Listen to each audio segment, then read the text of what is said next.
Hello, this is UKRLIFE with Ludmila Nemyria, and we continue our broadcasting from Kiev, and we are very happy that our guest today is famous Austrian military analyst Tom Cooper. Tom, hello, thank you so much for being with us today. Hello, nice to be with you. Thank you very much for the invitation. Thank you. Tom, first of all, thank you so much for your help for Ukrainian army. I know that you constantly take care about that. Thank you for that. At the very beginning, I want to tell you at the beginning of our conversation.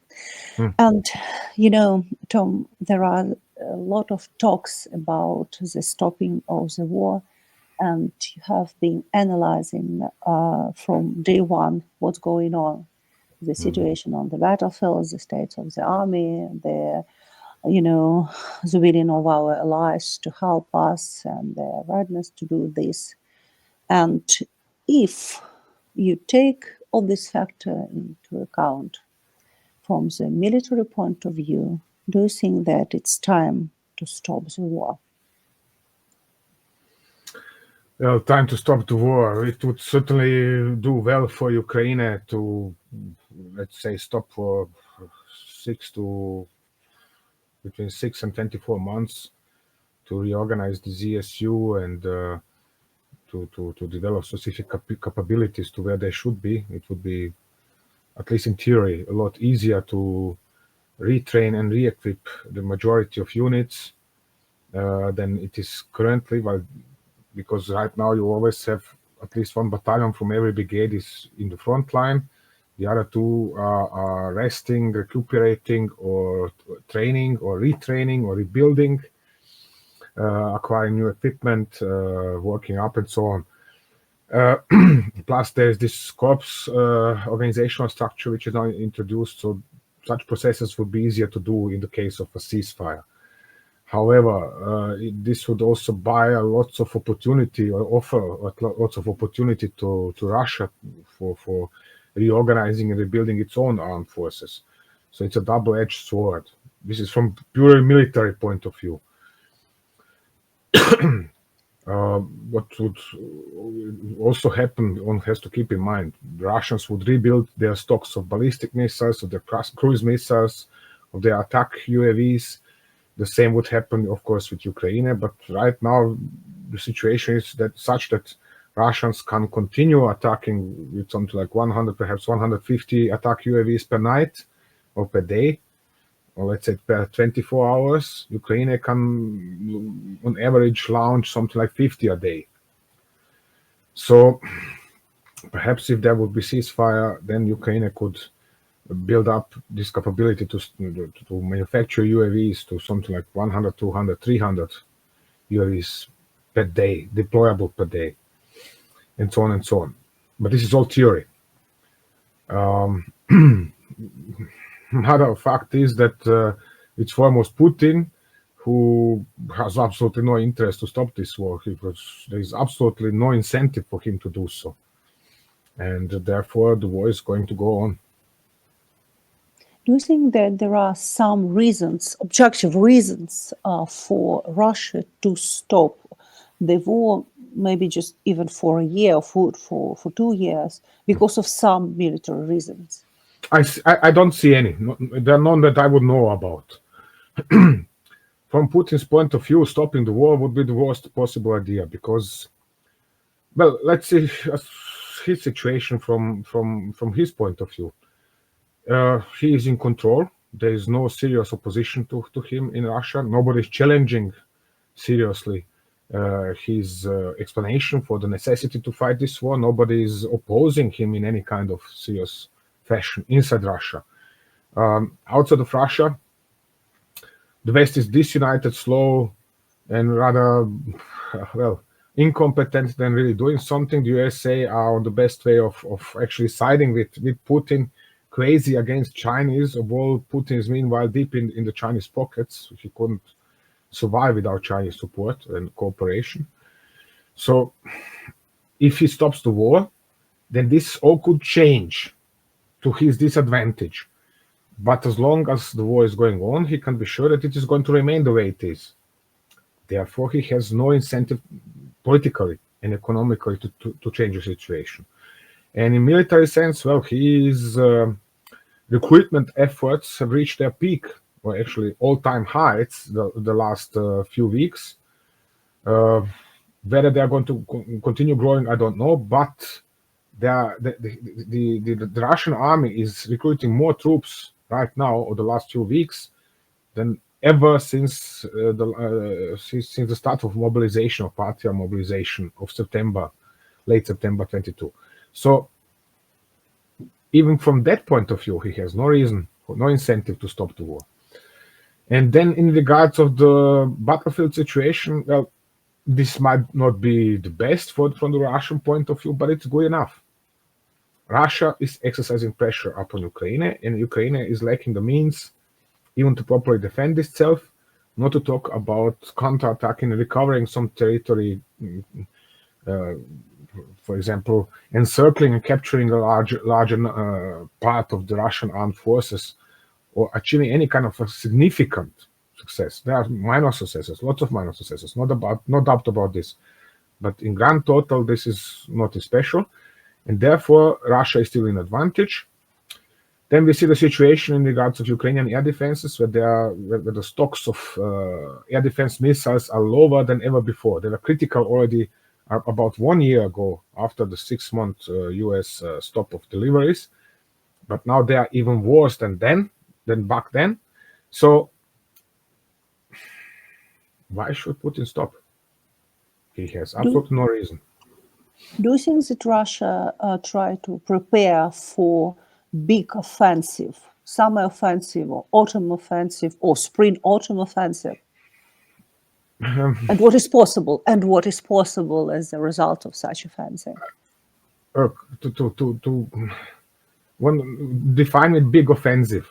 Do you mean that they are deploying 50,000 troops and then supported by 500 tanks and something of that kind with 5,000 artillery pieces and whatever? No, they cannot do that, because the entire Russian army does not have that many tanks and armored personnel vehicles and infantry fighting vehicles and artillery pieces intact anymore.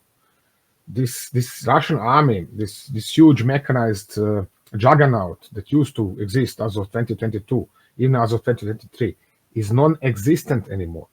And what's worse, its capability to exercise this large-scale operations and to run, to for example, neutralize a specific selected sector of the Ukrainian front line, punch through, drive into deeper behind the front line. This is non-existent anymore. This is why I find, by the way, all of this talk about Putin is going to invade NATO or Baltic states or whatever for silly, because Russia simply does not have this capability anymore. They do not even have the skills anymore under current circumstances on the battlefield in Ukraine. You see what they do. They what was that? A few days ago, they have sent 40-something armored infantry vehicles and tanks with this do-it-yourself armor on them, these turtles and so on. And they really try to smash, that was the position sort of the 14th Brigade of the National Guard of Ukraine. They really gave it a serious try. And what was the result? Almost 30 vehicles were destroyed, plus 30-something motorcycles, plus 200 troops killed, and so on and so on. They achieved absolutely nothing. So this is simply a beautiful and apostrophe illustration for the status and condition of the Russian army right now. They can't do anything better. And even if they would try, let's say they now stop their offensive operations, which they can't, because the Russian military doctrine has no concept of stopping and doing nothing, but it is constantly attacking. Even when defending, it's counter-attacking all the time. Because really, Russian doctrine, military doctrines, yes. constantly attack? Yes, I mean, this is traditional Soviet military doctrine since late 30s or something like that. Even when they are defending, when the enemy is attacking them, they are counter-attacking with the aim of creating a situation from which they can run their own offense, counter-offensive or offensive, however you want to call it. So, therefore, they have no right now. Right, they have no other means, so to say, to run such big offensives or drive through Belarus again or do something else that will be meaningful. I do not see this. Of course, there is still quite a sizable reserve, strategic reserve of VDV and Spetsnaz forces. They are always there. They have suffered heavy casualties in Kursk the last winter, but they are in the process of being rebuilt. And the longer it goes on, so when we're talking about May, June, by June they are going to be rebuilt in terms of number of troops again, because we have seen how many losses they have suffered in Kursk in what was that October, November, December in their counterattacks and so on. So this was this some of the VDV divisions were badly depleted, even mauled and so on. No doubt about this. But they have meanwhile they were given 3 months and probably more to rebuild, and they are going to do so. This is not a problem for them to rebuild their personal strength, but they do not have the vehicles to replace what they have lost in Kursk over the last 6 months. So this strategic reserve, besides this strategic reserve, it is there as an intervention force. It is a last-ditch reserve for Putin in the case something goes wrong along the front lines. So he can't simply order them, okay, now deploy the VDV and Spetsnaz and let's march to Kiev again. It's not going to happen. Even if it would happen, they wouldn't get very much further than their units are constantly doing every single day. We have seen, and was that about 10, 15 days ago, there was a local attack in Toretsk, from Toretsk in northwestern direction, and an assault group went some 6 kilometers deep behind the Ukrainian lines, but was completely smashed in the process. So this is kind of the biggest Russian tactical success since Ukrainian withdrawal from Kursk. So the capability is not there anymore in Russia. The skills are not there, not available anymore. They do not even train their officers. The replacement officers that are leading their units are not even trained to run mechanized warfare, maneuvering warfare anymore, the way they used to train, at least a bit. Nowadays, they're training these grinding assaults in form of assault groups, de facto a modification of Wagner tactics from 22-23. And, well, this is all meant for the next 5 to 10 kilometers, not any further, because they know by the time one of their assault waves or assault groups reaches 5 and then 10 kilometers, whether to the front line or into the Ukrainian lines or behind the Ukrainian lines, is going to be destroyed. There are going to be 5 to 20 troops left of it, and that's it. So they're not even trying to teach their officers and their troops how to operate any further behind that point, because they know they have to bring another. Ukrainians are going to create a new front line very quickly. If nothing else, Sirski is going to patch up the front line with another battalion brought in from 200 kilometers away. But he's going to patch up the front line, and then the Russians will have to launch the entire breaching attempt anew. So it is always this 5 to 10 kilometers. Most of the times they're not getting that far at all. They're getting 500, perhaps 1,000 meters at most. But in planning, when they're discussing it, it's 5 to 10 kilometers. Tom, if you look for the battlefield, found that Russia activated on Kharkiv direction, Sumy direction, and at the same time, we know that Ukraine holding a bridgehead in the Kursk region, and as Ukrainian president had said, Ukrainian troops have advanced in Belgorod region. It's like a different type of war, or what does it mean? Is it military? Do you have military argument for such situation when, for example, Russia forward in Donbass, for example, and Ukraine forward in some Russian region? What is the type of war? This is about type of war or about political purposes? This is political operation, politically motivated operations. So kind of oh, look, we have a bridgehead of 2,000 meters into Russia in Kursk. We are still holding it. And then we have another bridgehead into Belgorod Oblast as well. So we are holding their bridgehead of, what was that, 3 or 4 kilometers width and 1.5 or 2 kilometers deep. And that's it. It is for propaganda purposes, because this is important whether to Zelensky or to Yermak to be able to claim, oh, we are holding Russian terrain under control. As one can see, nobody in the West is impressed by this. The least of all Trump. Absolutely useless for him. He's not even interested. He's not interested in anti-Ukraine. So why should he be interested in some minor bridgehead on the Russian side of the border? So, and in military sense, this is just gulping huge volume of resources, of troops, of ammunition, of equipment, which would be better used somewhere else.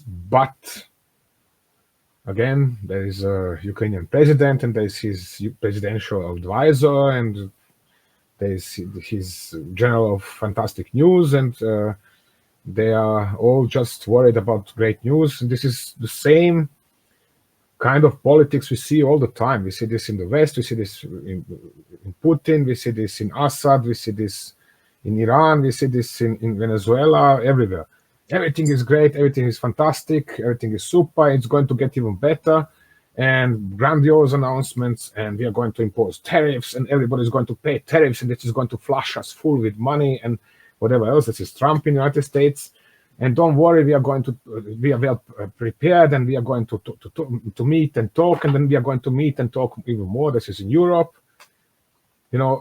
Big announcements, lots of bubbling, no action at all eventually, no solutions for any kind of problems, working into the pockets of the super rich, at the cost of environment and the future of the entire humanity. Nobody cares, nobody does something to change this. Zelensky is keeping himself in power, or Yermak, or whoever is there and really in charge. This is how the governance in Ukraine is working. And there is, of course, the emergency law is in force, which means that the capabilities of the parliament to counter the president and to force him into into specific decisions are minimal. Power sharing is non-existent. He's not interested in getting the opposition involved on his side.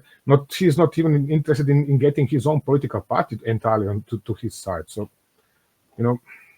and this is what then results with at most semi-solutions in most of cases. You could say politics is always a matter of compromise and semi-solutions, but in this case it's even less than semi-solutions. It's just lots of bubbling announcements and so on, but no action at all. And then always running after the car, like a dog after the car, barking after the car. Where is the problem? Ukrainians are fed up of such a politics, and there are enough people in Ukraine who are acting on their own, mostly younger businessmen. And they say, okay, the government is not going to ready to finance this project, that project, or that project, but we need this project and that project and that project. We need robotics, we need AE, we need UAVs, we need different other solutions, for example, this electronic warfare system. So what happens then? They say, okay, listen, if I now go to the Ministry of Defense, they're going to say no, or niet. But if I go to local brigade commander, he is going to say yes, please. So they go to the local brigade commander, he says yes, please. They arrange somehow the financing of the project, and all of a sudden there is a highly effective weapon in operations by a specific brigade. Because there is so much, the funding is so poor, so there's so little money, it takes very long for this weapon system to enter serious production. And then you have a situation where it takes 6, 12, 18 months for a specific weapon system to become really interesting in terms of numbers and effectiveness in grand total. Then only does the Zelensky government react and said, oh, no, this is us. This was us. This was our idea. We have financed this. This is all. We have done this. And then what happens is next? Then he announces, no, this year the Ukrainian government or Ukraine is going to manufacture 1.5 million of UAVs. I listen to such an announcement, take my pen, calculate. I'm coming out with something like 500,000, at most that was actually for the last year, 500,000 UAVs manufactured. And out of this 500,000 manufactured, less than 200,000 were financed by the government. This is speaking clear language about the situation. You don't need anything else. You know what is going on. This means that actually the by all the success of this growth of arms industry or rebuilding of the arms industry in Ukraine, because Ukraine used to have a huge arms industry. It was actually arming the entire Soviet Union plus 50 allies 50 years ago.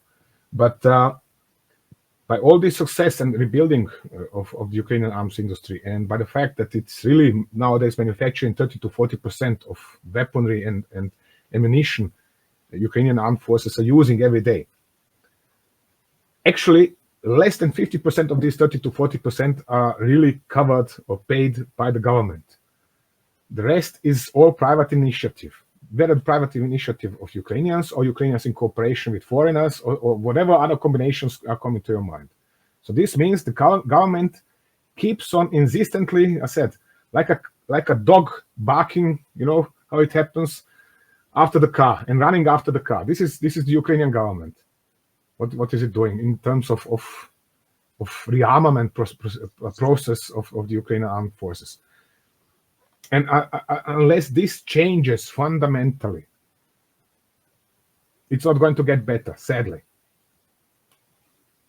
In that case, let's continue to speak about the weapons, because if we look for Russia, we see how Russia increased their military industry, arms industry. We see how Iran and North Korea and even China, maybe sometimes, help with weapons, with missiles and other part for production of weapons.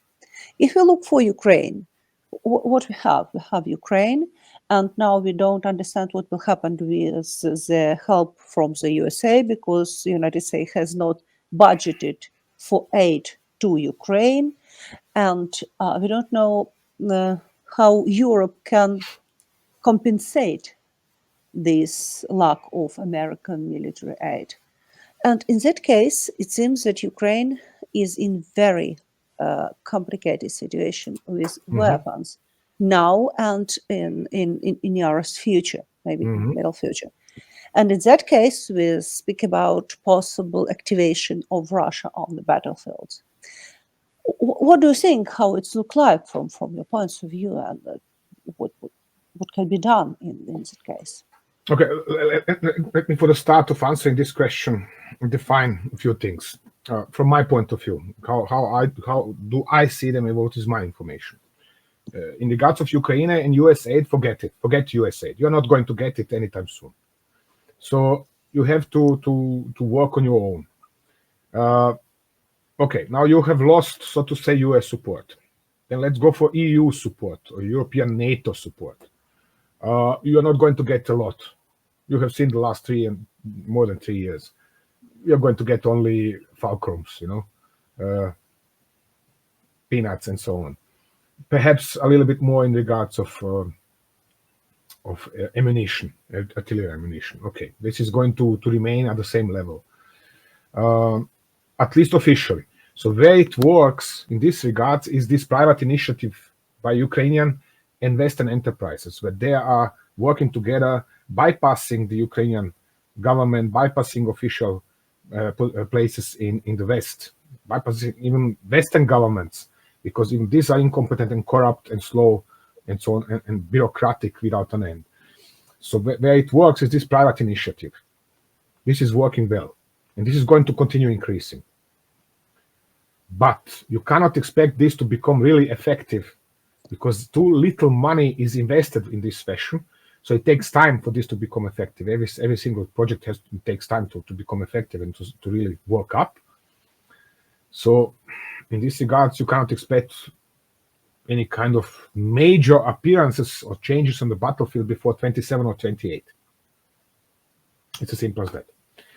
In regards of Russia and their industrial production, I'm skeptical in this regards, and that's for multiple reasons. Firstly, there is no Russian high-tech industry.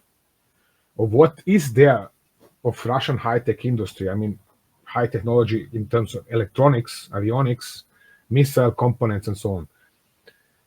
You have two types of this industry in Russia. You have industry which is still manufacturing weaponry, arms, weapon systems from 30, 40 years ago, from late 80s and early 90s, which is still containing the same components for all of these times, for 30, 40 years. And they are still manufacturing such weapons. This is primarily surface-to-air missiles and artillery rocket systems like BM-21, BM-27, BM-30. So this is working well.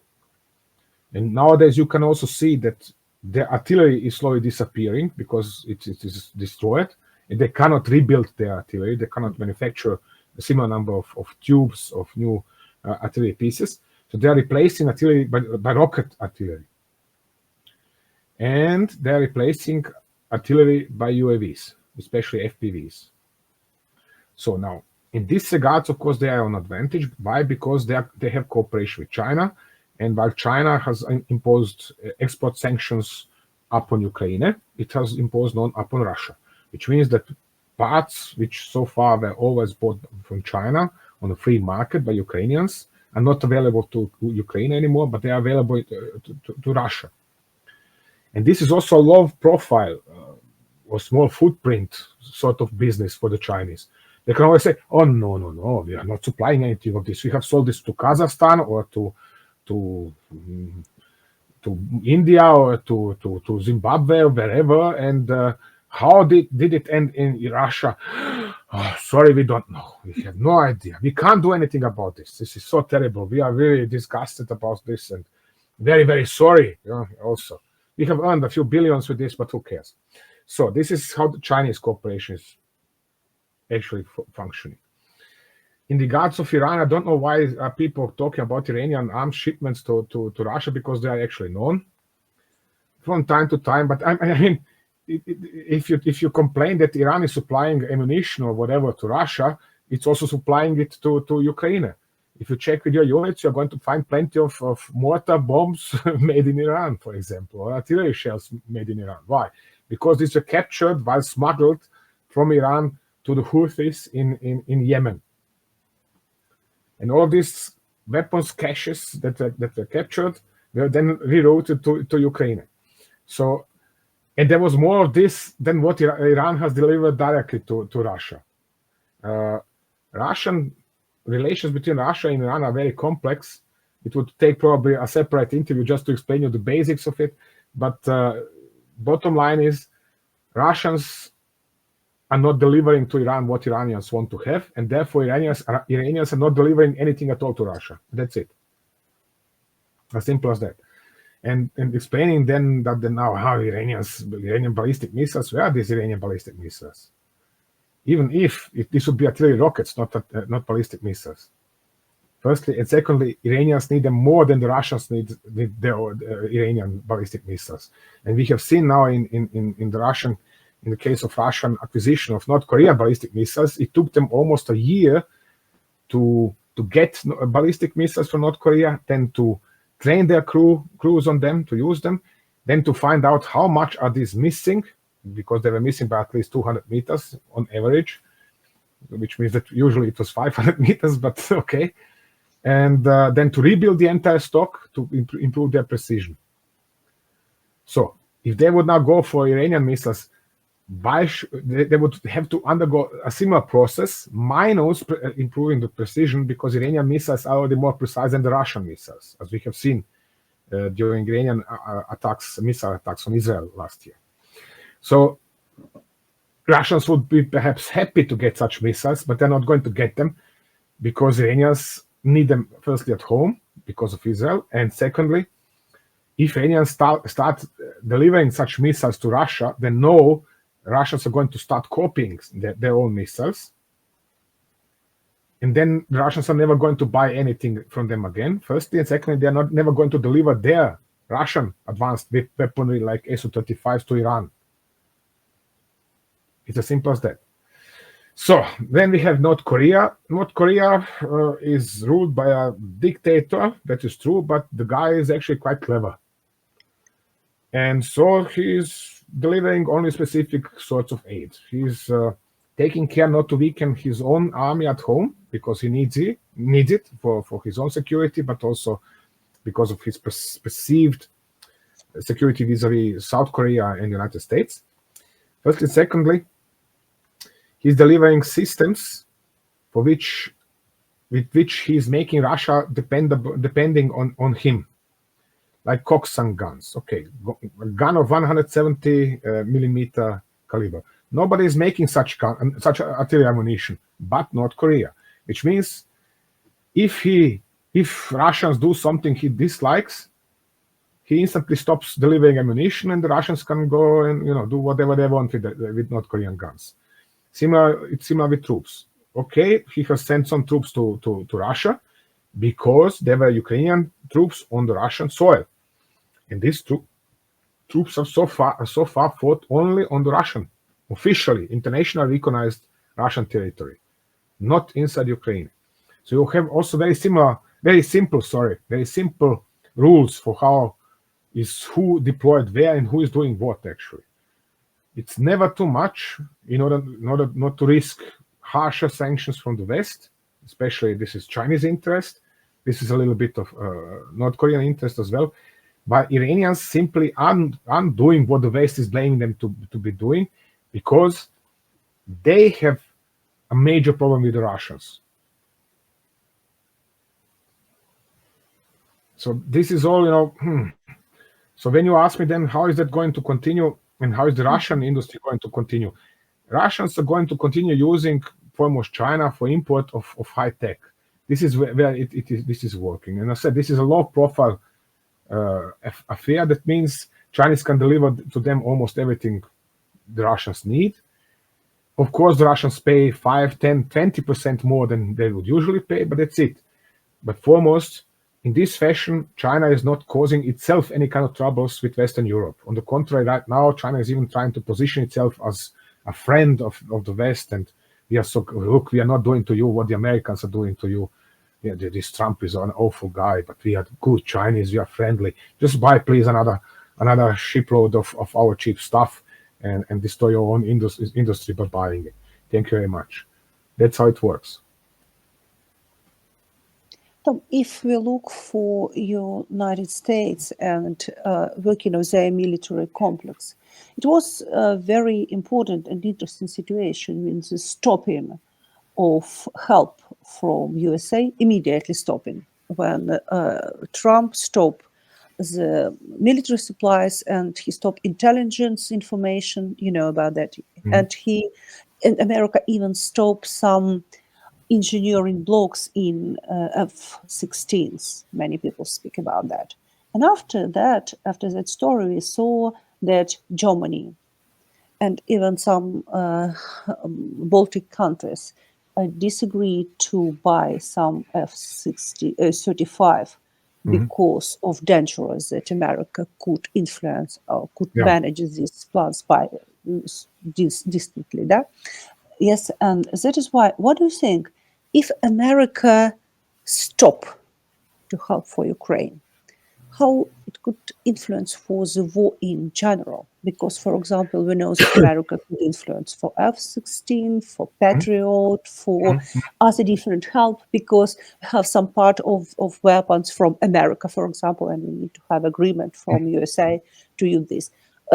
How in principle, if America go, and we need to forget about the American help, as you say, how you say, what we need to do?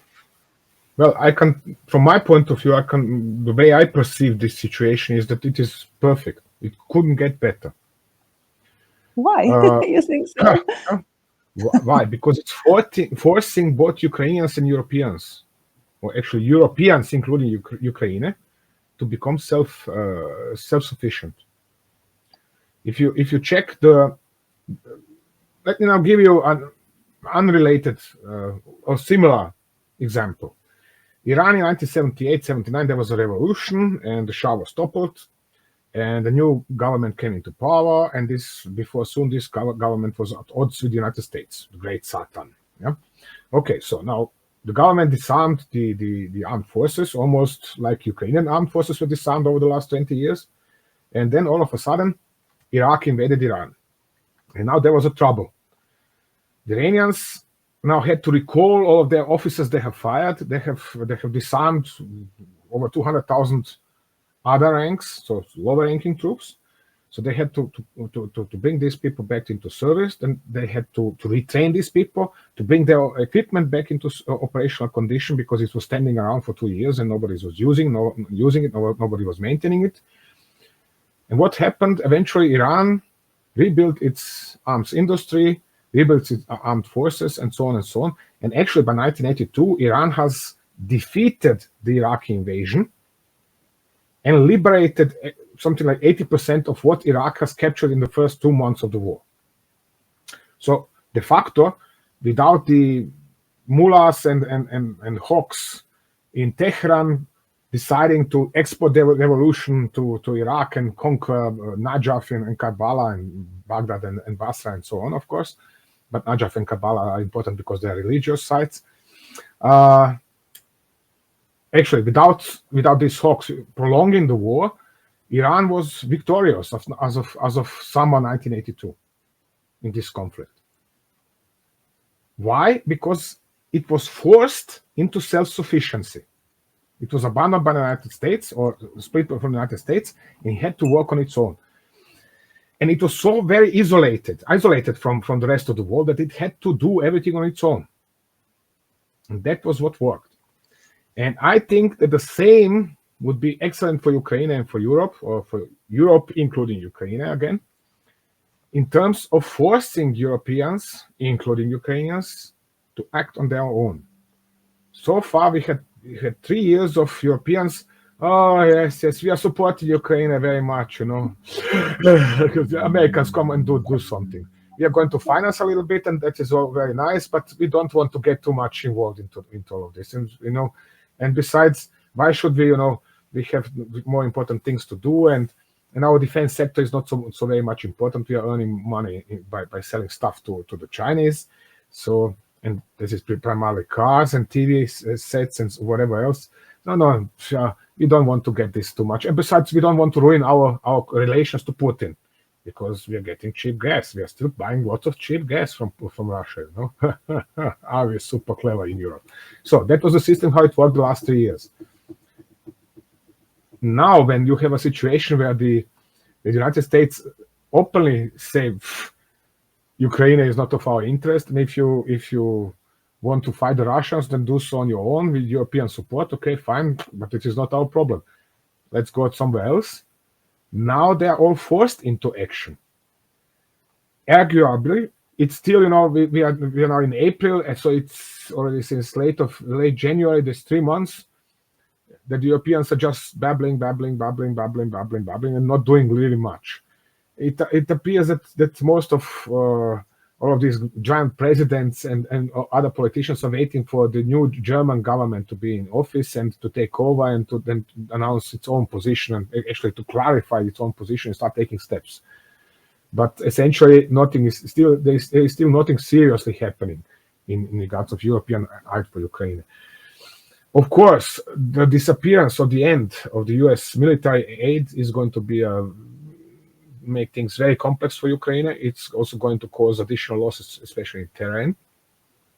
But on the other hand, it's going to force Ukraine, I hope so at least, Ukrainian government to order a bigger reform of the armed forces, because these armed forces are presently, most of them are still Soviet style. That means there are lots of troops that will, in comparison to their weaponry and firepower, while you actually need very few troops with lots of firepower, which you can do only if you intensify, but really massively intensify, working with robotics and other high technologies. So this is what you need: robotics, high technologies, UAVs, blah, blah, blah, blah, blah, electronic warfare, and so on. and your government is still too slow to work in these regards. You have excellent experts representing your weapons industry, explaining it to the West, and the West understands this better than your own government. So what should I tell you? This is what is necessary. It is therefore my assessment is the best that could happen is for the United States ready to cut off its support for Ukraine, and thus forcing Europeans and Ukrainians, including Ukrainians, to act on their own, in our own interest. Tom, you say about that we need a lot of firepower and we need to be self-sufficient. Yes, I agree with that. But do you think that now European military complex is ready to work with Ukrainian military complex? Because it is quite important. No, of course, it is crucial. And no, it is not ready. We have successfully killed, or actually with US support over the last 70 years, we have successfully killed here in Europe our defense sector. After the Second World War, when it was important to start ordering new tanks, new aircraft, new ships from our own industry, the Americans came over and said, listen, we have so many ships, we have so many aircraft, we have so many tanks left over from the Second World War. Here you have them, all of them, dozens of thousands of them, take them, we are giving them off for free.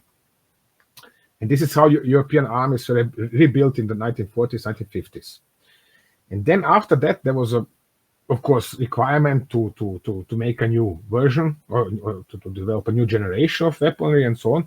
But the Americans always came with their subsidized new projects, like F-16s or whatever.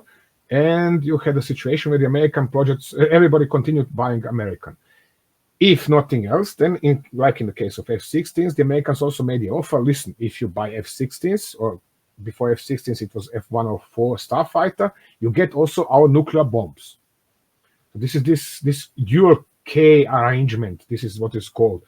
It means that members of NATO air forces operating US aircraft have the right or the privilege, as whichever way you want to call it, to, in the case of necessity, call the Americans and say, listen, we want to nuke. Back then, during the Cold War, it was Dresden or Berlin or whatever. You have 20 nuclear weapons on your air base, on my soil. Therefore, I'm now going there, taking 2 of these bombs, mounting them on my F-16s or F-104s, and I'm bombing Berlin and Dresden with nuclear weapons. And this was, from the European point of view, this was fantastic arrangement. Everything was fine. This is why Europe also became too complacent. It didn't do anything at all once Putin has invaded Ukraine in 2014 and then 3 years ago again. And that's why I say now, enough of this. If you continue like that, this is leading nowhere. We are going to have this Ukraine war, under apostrophes, this Ukraine war, for the next 30 years as well, at least as long as Putin is alive.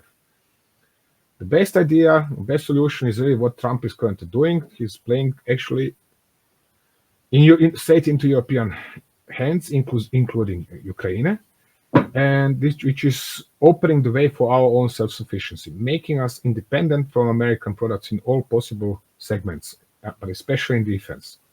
We need this in Europe. Of course, this is extending the war in Ukraine, because even if you want to ramp up our production of heavy weaponry, for example, this is not going to work. And it is not going to work not because there would be no money or there would be no industrial facilities, but because we don't have the working force which will be qualified, trained to construct that new industry and then to work in that industry. Which means we need people, machinists, technicians, and so on, who can work in such industry, but we don't have them because our schooling systems are not producing such people already for 20, 30 years. If we need people with technical education, we call Philippines or somebody in Africa or wherever, import 2,000 people, give them working permits and visas, and they are working here. Or for example, there was that I think in Croatia they used to have huge shipyards taken over from the or left over from Yugoslav times, but nobody in Croatia wants to work on such a shipyard. So they started importing workers. Even before joining the EU, there were Bulgarians, Romanians, and then whoever else ever further east, so to say, from Asia, who came to Croatia to work on such shipyards, because nobody from Croatia wanted to work on such a shipyard. And you have a similar situation nowadays, which is why it's silly when somebody is complaining, oh, these illegal immigrants are taking away jobs. They are taking away jobs which nobody wants to do, because you don't have Austrians who wants to go to the field and harvest with hands. For example, strawberries. Nobody wants to collect strawberries from the field here in Austria. Nobody wants even to go to working in the hospital and taking care about people who are in need. We constantly have to import medical personnel from abroad, whether from the Philippines or from Lebanon or from Ukraine, from anywhere, just not from Austria. So again, self-sufficiency is an anti-system. You need schooling, reform of schooling. You need to reinforce the education in technical disciplines. You need immediate investment into factories, for them to resize production, to educate or to school their own, or to train their own personnel, and so on and so on. And this is just a start. And then you go up to the armed forces, where nowadays it's even hard, even if, for example, the Germans or Austrians who now decide, okay, stop with professional armed forces, let's introduce national service. It wouldn't work, because 50% of potential recruits are obsessed. Sorry. They're with other words. So they can't serve. They can't go to the armed forces and serve in the infantry, or they wouldn't fit into a tank. So you have really systematic problems. And all of this, or at least a big portion of this, could be served to sound management and self-sufficiency. But we don't have decision makers who are speaking a clear language and saying, okay, we need this, we have to do it, and so on. Now they are, let's go and talk with Trump, and let's go to talk and with C. And no, actually, the situation is simple. If Europe, including Ukraine, does not take care of itself, well, then somebody else is going to do that, but on its own behalf, not on European behalf. It's as simple as that. Tom, if you say about the decision of this systematic problem you speak about, doesn't mean that the nearest years will be the years of arms race. I mean that military budget will be increased dramatically in USA. There's no other way. See that it's happened. Yes. Do you think it's reality of nearest future? Do you expect that we will see new wars in that case? Or what will happen if we speak about the, as you say, systematic problem? No, there is already an arms race. You think so? Yes, there is already an arms race already now. Yes, and this is not. I mean, to be sincere, if you're look, I'm into military history, and from my point of view, there is a continuous arms race ever since some predecessor of Homo sapiens took some kind of branch or a bone into his hand and hit somebody else on his head. So, there is an arms race ever since. This arms race is now intensified simply because Europeans have figured out something like 10 or 20% of what they should figure out, that they need to the capability to defend themselves without the Americans. So there is investment into factories, there is investment into increased productions, and some factories are finally, after 3 years, working 3 shifts and so on and so on. Okay, so this is so far okay, but this rearmament doesn't mean that there are automatically going to be new wars. On the contrary, stronger armament means also deterrent, which means less war. So, and one of the reasons why Putin does not dare attacking countries like Finland or Baltic republics or even Moldova is that they are already members of NATO, which means that deterrence is working. Even deterrence at the level of 2022, which was absolutely minimal, because in 2022, entire NATO was closing its doors, or offices actually, at Friday, 1 o'clock in the afternoon, going home, and that's war. That was it. And please, Russians, don't invade us before Monday at 9 o'clock in the morning, because we are not here. It was simply that way.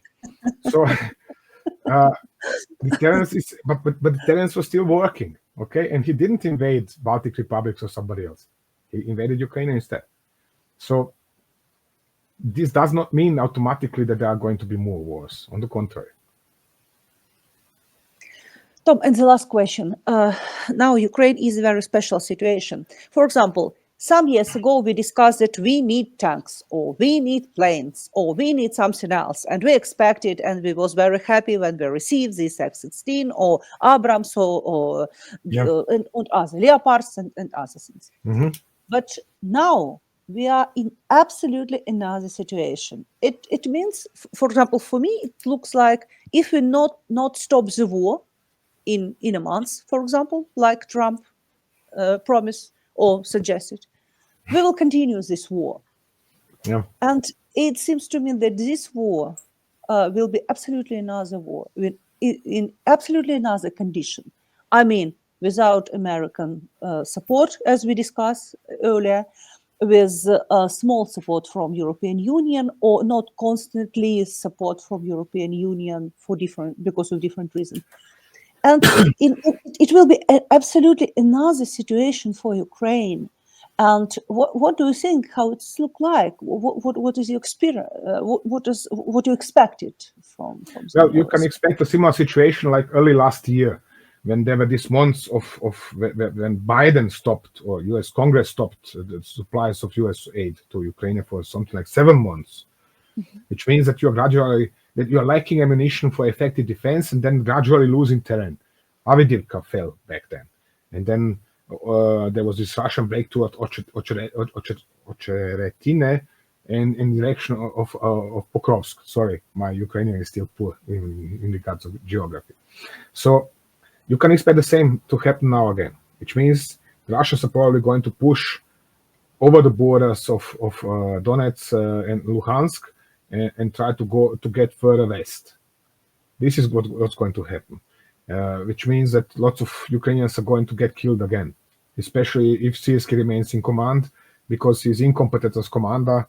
No matter how much he thinks about himself, what kind of a genius in defense he is. You don't like to hear this, I guess, but this is another topic, and so on and so on. So, but you have meanwhile Drapati, who has proven himself the last few months as a very skilled commander, and has stabilized the situation in Pokrovsk, and I hope he's going to stabilize it further south as well in the coming weeks.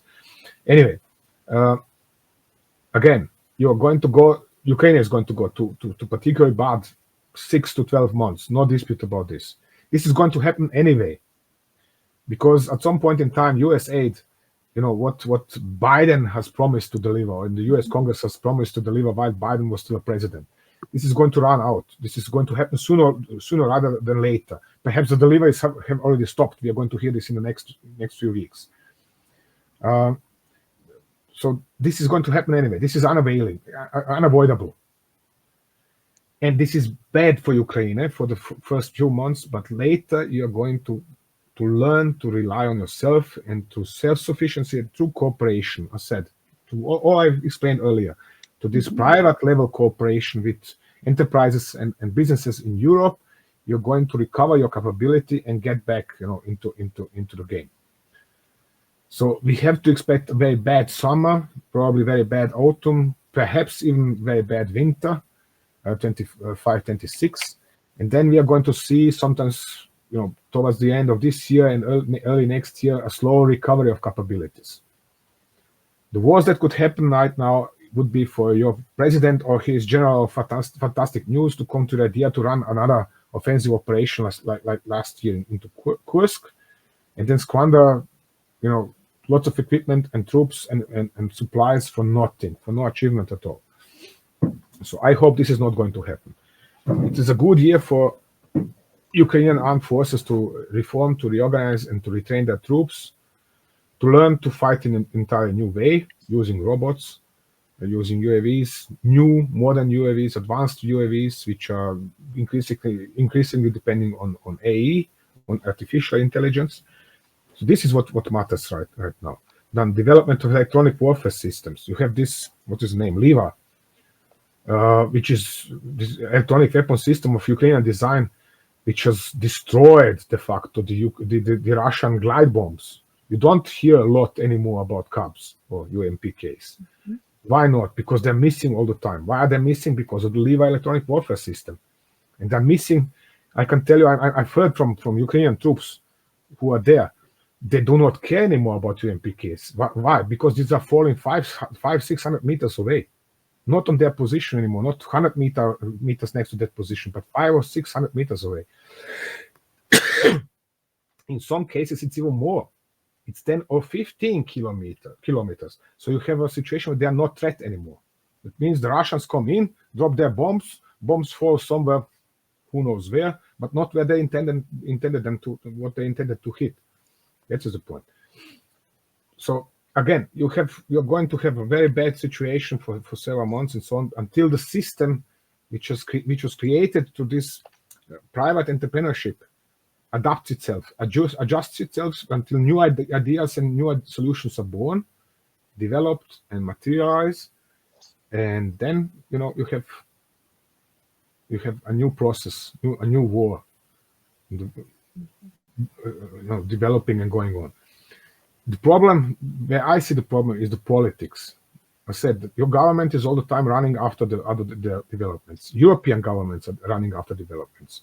European governments should have massively increased their arms production 3 years ago. They didn't. They're doing that only now. So let's hope that this experience with Trump now is going to force them finally to do so now. Because the last 2 months have done this only partially. Something like 20% increase of arms production is there. But in grand total, it's still not enough. In grand total, they're still buying only enough armament and weaponry and ammunition to rebuild their own armed forces by 2030, which is in 5 years from now.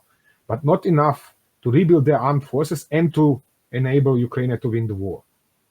There are these two tasks at the same time which have to be covered by the industry in Europe. Rebuild own armed forces, but also help Ukraine win the war against Russia. Right now, what we are getting in Europe, or what we are manufacturing in Europe, is only enough for one part of this task, which is rebuild armed forces, but by 2030, in 5 years, not now. So, again, this is why I say there is hardly anything that would be better to happen to Ukraine or to Europe, including Ukraine. I have to learn this really properly, finally, is for the USA to stop military aid for Ukraine, thus forcing Europe, including Ukraine, into self-sufficiency, and that instantly, because then there is no other solution but to promptly, instantly, immediately increase arms production and to deliver to Ukraine whatever Europe can only deliver. Tom, thank you so much. I know this is not promising. This is not something you might like to hear, or something else. This is not very funny or enthusing or whatever, promising, but it is the only way forward. It is something that should have happened already 3 years ago. It is happening only now, sadly, but it is the only way forward, and it is the most promising way forward, because nobody, really nobody, no London, no Paris, no Berlin, no Rome, nobody can help Ukraine as much as Ukraine can help itself. We have so many clever people. We have so many skills and capabilities. There are sectors in which Ukraine is already further, but really miles in front of everybody else, like electronic warfare, like UAVs, and so on. You can do this so much better. This combat experience that you have, that your warriors have, is entirely different magnitude than whatever NATO thinks it has got, or the Americans think they have got, on whoever, or the Russians think they have got. You just need people who know how to use this in commercial sense. And this is where it's so important. These private entrepreneurs, which are working on their own initiative and cooperating also with Western enterprises, and where the things are already moving. It just takes time, I said, for the politics to react to this. This is the sad point about all of this. Sorry, I completed now. Tom, thank you so much. Thank you. You're most welcome. Yeah, thank you so much to be with us today. Thank you. Tom Cooper was our guest today, and we are very happy that he found time for us. Thank you so much, and stay with us.